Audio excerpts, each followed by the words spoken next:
صلح حدیبیہ میں مسلمانوں اور قریش مکہ کے درمیان یہ معاہدہ طے پایا کہ مسلمانوں اور قریش مکہ کے درمیان 10 سال تک کوئی جنگ نہیں ہوگی۔ آپ صلی اللہ علیہ وسلم نے اس موقع کو موقع غنیمت جانتے ہوئے اس وقت کی سپر پاورز فارس، مصر، روم، یمن، حبشہ ان کی طرف اپنی نبوت کا پیغام بھیجا۔ آپ صلی اللہ علیہ وسلم نے فارس کے بادشاہ خسرو کی طرف بھی پیغام بھیجا۔ جب حضرت عبداللہ بن حذافہ رضی اللہ تعالیٰ عنہ وہ خط لے کر خسرو کے دربار میں گئے اور اس نے خسرو کو جا کر وہ خط تھمایا۔ خسرو نے ایک ترجمان سے وہ خط پڑھوایا۔ اس میں لکھا تھا کہ یہ خط محمد رسول اللہ صلی اللہ علیہ وسلم کی طرف سے فارس کے بادشاہ خسرو کی جانب۔ تو خسرو پرویز غصے میں آ گیا اور اس نے کہا کہ محمد نے اپنا نام میرے نام سے پہلے کیسے لکھا۔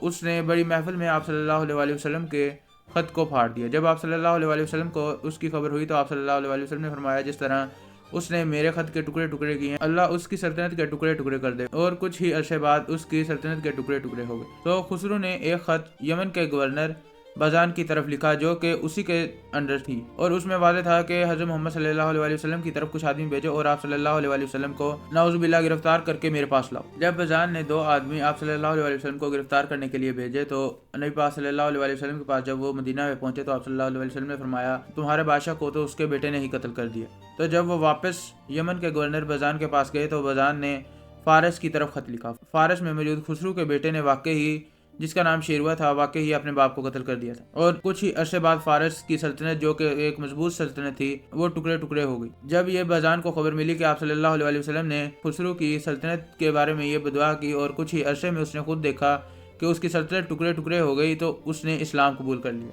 اس طرح یمن میں اسلام پھیلا۔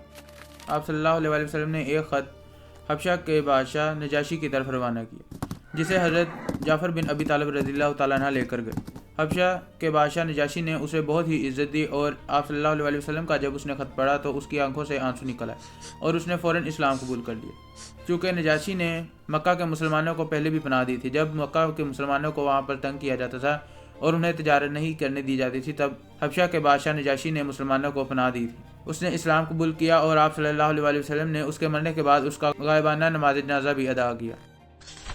نبی پاک صلی اللہ علیہ وسلم نے قیصر روم ہرقل کی طرف بھی اپنی نبوت کا پیغام بھیجا۔ اس نے حضرت ابو سفیان جو کہ اس وقت مسلمان نہیں ہوئے تھے اور مشرک تھے آپ صلی اللہ علیہ وسلم کے بارے میں جاننے کی کوشش کی۔ اس نے پوچھا کیا نبی پاک صلی اللہ علیہ وسلم نے زندگی میں کبھی جھوٹ بولا ہے؟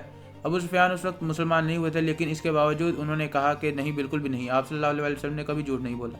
اس نے کہا کیا نبی پاک صلی اللہ علیہ وسلم کے جو پیروکار ہیں وہ امیر ہیں یا غریب ہیں؟ اور حضرت ابو سفیان نے کہا کہ وہ امیر نہیں، غریب لوگ ہیں اور آپ صلی اللہ علیہ وسلم کی پیروی کرتے ہیں۔ اس نے اسلام کو حق جانا لیکن اس کے باوجود اس نے اسلام قبول نہیں کیا۔ اس نے اپنی مجلس میں بیٹھے شخصیات اور وزراء سے اسلام کے بارے میں مشورہ کیا تو اس کے مجمع میں شور مچ گیا، جس کی وجہ سے وہ ڈر گیا۔ اس نے کہا کہ اگر میں نے اسلام قبول کیا یعنی اس نے اسلام قبول کیا تو اسے بادشاہت سے اتار دیا جائے گا۔ اس نے اپنی بادشاہت کے ڈر کی وجہ سے اسلام قبول نہیں کیا، جبکہ اس نے آپ صلی اللہ علیہ وسلم کے خطوط کو اور آپ صلی اللہ علیہ وسلم کے بھیجے گئے سفیر کو بہت ہی عزت دی اور آپ صلی اللہ علیہ وسلم کو بھی عزت دی۔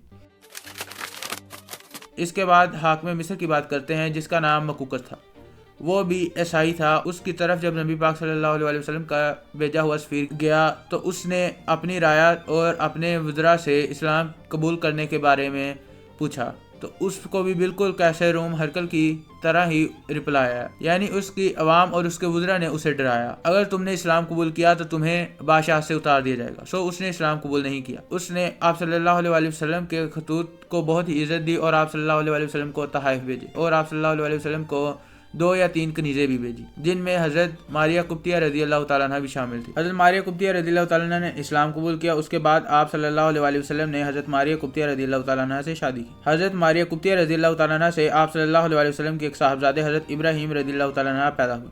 حضرت ابراہیم رضی اللہ تعالیٰ عنہ 18 یا 16 ماہ کی عمر میں ہی وفات پا گئے۔ جب حضرت ابراہیم رضی اللہ تعالیٰ عنہ وفات پائے تو اس دن سورج گرہن لگ گیا اور لوگوں میں یہ مشہور ہو گیا کہ آپ صلی اللہ علیہ وسلم کے صاحبزادے کی وجہ سے سورج گرہن لگا ہے۔ تو آپ صلی اللہ علیہ وسلم نے اس موقع پر فرمایا سورج اور چاند اللہ تعالیٰ کی 2 بڑی نشانیاں ہیں۔ سورج گرہن یا چاند گرہن اللہ تعالیٰ کی مرضی سے ہی لگتا ہے، انہیں کسی کی موت یا کسی کی زندگی سے گرہن نہیں لگ سکتا۔ یہ بات توحید کو واضح کرتی ہے۔